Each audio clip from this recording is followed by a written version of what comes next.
Hey guys, young Psychonaut here. And first of all, I really want to thank you all for the subs recently and for the increase in traffic. So, yeah, don't forget to like, don't forget to subscribe if you like this content. And let's get into this story time. But before we begin, I want to say something about this story. And it has a good reason. And the reason is that benzos are pretty fucked up substances, in the sense that they will really take you by storm and you will not notice how far gone you are before it's too late. And I know there's a very small percentage of people, about 5% of benzo users, who actually have benefit from them and do not suffer from all the side effects and don't get addicted to them. But the 95% of people do get addicted to them, do have side effects, do lose themselves in benzos, even though they think it's all fine. So I just really want to say, you can comment about how benzos helped you and things, but it doesn't downplay this story at all. Because I will say that about 90-95% of benzo users will probably relate to this story, or actually maybe find it really helpful. So yeah, let's get into the story. So a little background, I've been using benzodiazepines since I was about 18. This story is when I was about 19 and a half. So I was already about 1.5 years into the polysubstance abuse, which mainly consisted of benzos. So I had been in my downward spiral episode because I used so many drugs, so many benzos, I basically had bipolar. At least that's what I thought. So I had 2 or 3 months, a really, really good feeling. And then a few months, just total depression, anxiety.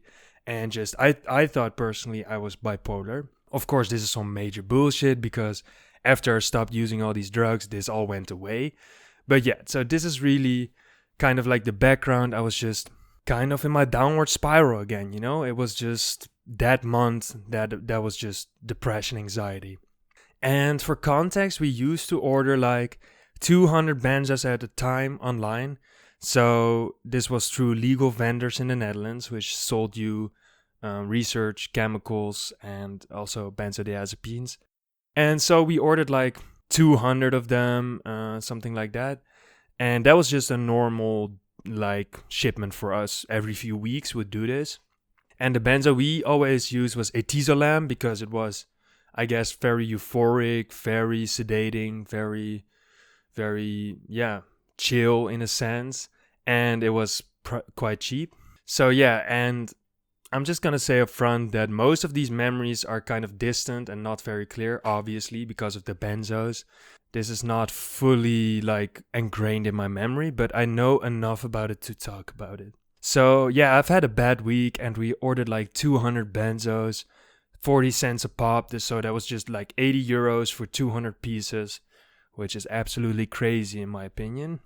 And one day I was just basically popping them every so often. I had a little pouch of pills of benzos in my pocket and I just took one every so often. Yeah, I probably had 50 of them in my pocket at the start of the day. And yeah, my friends came over, which I can only remember very vaguely. And they told me later that I was being hella annoyed with them and also just generally an asshole that day. And I told them basically, I just take them like Skittles. And this made my friends laugh very hard and made me even more annoyed, I guess. I also accused them a few times of stealing my benzos that day. But I just didn't realize that I had eaten all 50 in the span of a day. So I was like, yo, you took my benzos and everything. And they were like, no, you ate them all, boy. And the next day, I binged another 40 benzos or something. So in total, I consumed more than 80 milligrams in about 48 hours. So basically, I was just totally fucked, unreachable. Back then, I thought this was just some regular shit. I'm just chilling right now. I'm just doing my thing. And as a benzo user, you just don't experience how fucked up you are because you're so fucked up. It's basically how drunk people sometimes act like they are not drunk even though it's so obvious they're fucked up. And basically, yeah, you're just becoming an unbearable, unreachable zombie that cannot communicate with the outside world anymore. So in the weekend, my boyfriend basically asked me how much I had saved up for our vacation trip. Because I promised him that year like a year before that I would save up for vacation trip. And I told him I had nothing saved up. Because every time I saved up anything, I'll just instantly spend it on drugs again, spend it on benzos again. Like I put €100 in my savings account and then a few days later I'd take it out to buy some drugs. He of course was super mad at me, understandably, and I realized how fucking lacking I've been with the money, but also like in general. So that was just a moment of realization for me, like, what the fuck am I doing right now? I'm just taking so many drugs. I'm spending so much money and it doesn't give me anything in return that I could qualify as positive. It was just basically escaping my demons. So that Monday, and I remember this very, very fondly, my friends came over as they usually did, and basically I was still too scared to take benzos because of the confrontation, and so I didn't take any. My friends took their normal dose of Etizolam, which was like 10 milligrams to start with, which is like the baseline. And then they just basically took more in the evening. And I saw my friends transform into absolute dumbasses, absolute zombies. Like I could not communicate with them anymore. You had to say everything like 5 times before they would react to it.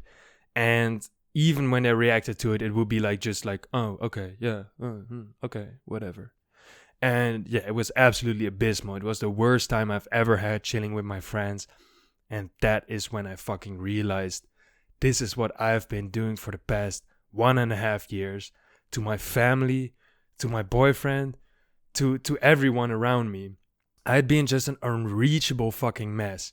And that's what I saw when my friends were sitting around me barred out while I was basically only smoking weed.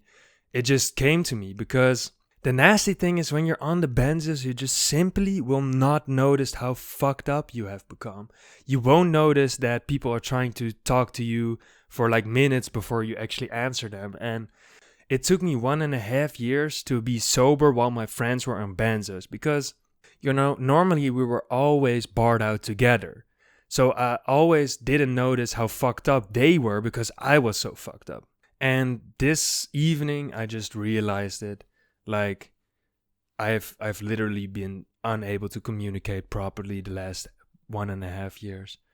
I realized that benzos were so fucking evil and they will fuck up your life if you think you can take them recreationally without consequence. And since then, I've never, ever, ever, ever taken a single benzo ever again. Even when I have a bad trip, I will not take a benzo as a trip killer. Even when I have crippling anxiety, I will never take a benzo again. Because I will rather deal with crippling, like literally feeling like you're dying anxiety than take a benzo again and get back into that bullshit. Because they will suck you back in and they will fuck you up in unforeseeable ways. And since that moment, I also stopped smoking tobacco, stopped combusting weed. I got my life back on track. Now I meditate every day. I'm healthy. I do sports multiple times a week. My relationship has only gone up since then. It has only gone better and better. And I reconnected with my family. I reconnected with my old friends that I had lost. Everything changed after that moment. Basically, I was just in the deepest gutter. And that moment was the realization. You gotta climb out. You gotta get your life back on track. And I'm not like against drugs. Like I'm not saying I'm drug free or sober. But at least I got rid of the drugs that really, really, really impaired me and really fucked up my life in unforeseeable ways, like the benzos. So now I have basically amazing mental health, and it's all because I stopped using those fuckers. To all the people that are out there and think that they need benzos to manage anxiety, it's all a ruse. It's all a ruse to sell you pills. It's all a ruse from the pharmaceutical industry to keep you on this treadmill of wanting more medicine to cure something that is caused by the medicine. What you don't realize with benzos is that, let's say you have anxiety about something. You have social anxiety, let's say. And you take a benzo. Now the social anxiety is gone. But it isn't really gone because the concept of social anxiety is still in your head. Just the feeling that you get from it is suppressed by the benzos, which means that as the benzos wear off, the feeling gets back, but even stronger because the concept is still there, but now you have a reference frame of how it felt like with the benzos. So now you're like, almost like feeling like without benzos, I can't feel normal. And that's basically how they suck you in. Let me tell you, some people are prescribed benzos and they should be prescribed only for 2 months, but most people are prescribed them for years and years and years, which is also tolerance building, which is also habit building. I'm just saying, like, there are very, very, very, very few cases in which benzos actually help. And there's so many cases in which basically they fuck you up. So the lesson is, fuck benzos. Now, and you won't notice how fucked up you are, but the people around you will notice how fucked up you are, and they will move away from you. And they will try to communicate this to you, and you will not listen because you're thinking, but I'm not doing anything wrong, like I'm just chilling on the benzos. But you're not realizing how fucked up you have become. So yeah, I know this has been almost like a little rant, but also like this is the true story of how I stopped them, how I realized how bad they were for me, and also looking back on the whole 1.5 year of benzo use, it was just so sad to me that I did that to my boyfriend, to my family, to everyone. Like I've just been having the deepest regrets about ever taking benzos. So yeah, thank you for listening to my story, and yeah, hopefully it helps some of you to reconsider your benzo use, to reconsider what it really does for you and what it really is taking away from you. And yeah, thank you for watching. Have a good one.